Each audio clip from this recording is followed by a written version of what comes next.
Hello traders, Gary Wagner here.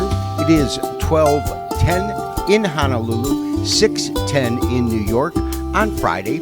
Happy Aloha Friday, as we say on the islands. It is the 10th day of May, 2024, and this is the evening report for gold and silver, the weekend review. Gold continued to trade sharply higher today, opening at $2,353.50. Gaining 1.48% and settling at $2,375 per ounce.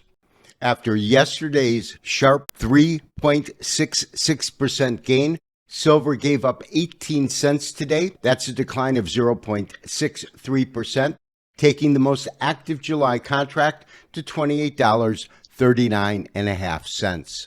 The dollar was only fractionally higher, up 0.09%, taking the dollar index to 105.347. The first signs that we received indicating that the correction from the record high down below the 23.6% fib retracement could be concluding occurred on Monday, 6th day of May, following the release of the jobs report on the 3rd day of May.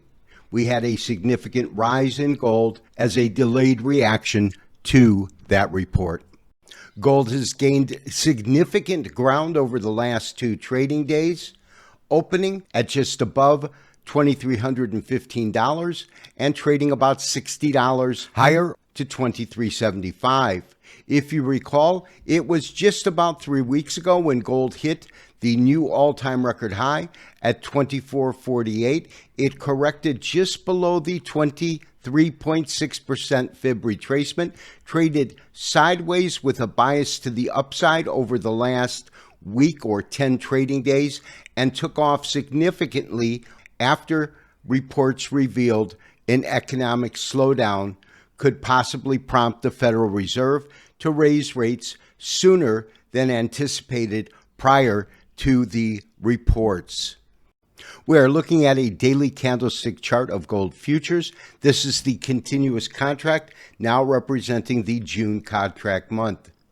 What we have been looking at is the possibility that what we were witnessing was the second of two bull flags in the market. The first flag, you remember, it started mid-February, creating the pole up to about the beginning of March, trading sideways with a bias to the downside and then breaking out on Tuesday, the 26th day of March.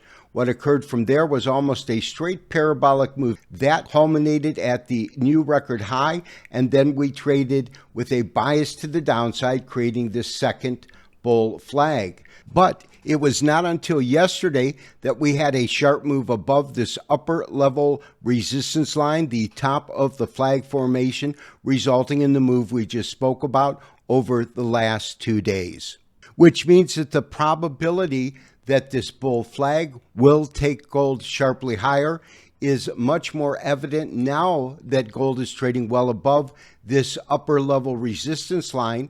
And to do our forecast on a bull flag, what we do is we measure and clone the pole from the bull flag, and then we take this price move and we move it to the lowest trading point, which is off of this small red candle here, to calculate where we believe gold could trade to at the culmination of this pattern, which is precisely what I have just done.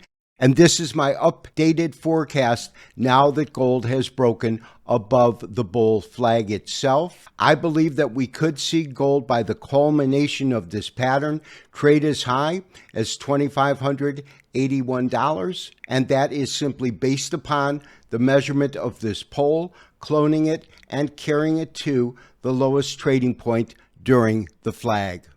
And if you recall from using this technique on this last bull flag here, when we cloned this pole and measured the distance, it calculated that gold would run as high as 23.67, when in fact it rose much higher to 24.48, which means that this could be a very low estimate of where gold could end up. If we get a repeat of this bull flag in terms of the move after the breakout to the current bull flag, we could see gold trade in excess of $2,600 per ounce. In other words, about $130 from current pricing.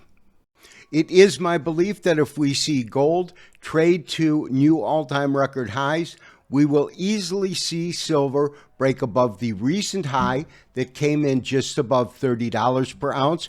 To view my target for the conclusion of silver's run here, I have to use a weekly chart. If gold trades to a new all-time record high, I believe that silver will challenge the highs that came in July of 2020 when silver traded well above $32.70.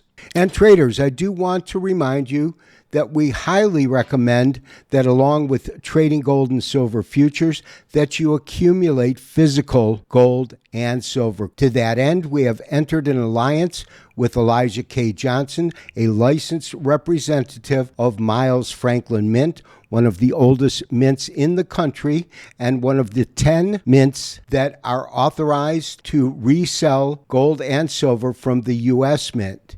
By calling Elijah, you will get personalized and confidential service. They will then drop ship your order from Miles Franklin Mint, sent via insured and registered postal service. This has been Gary Wagner wishing you, as always, good trading. We will talk to you after the weekend for the next evening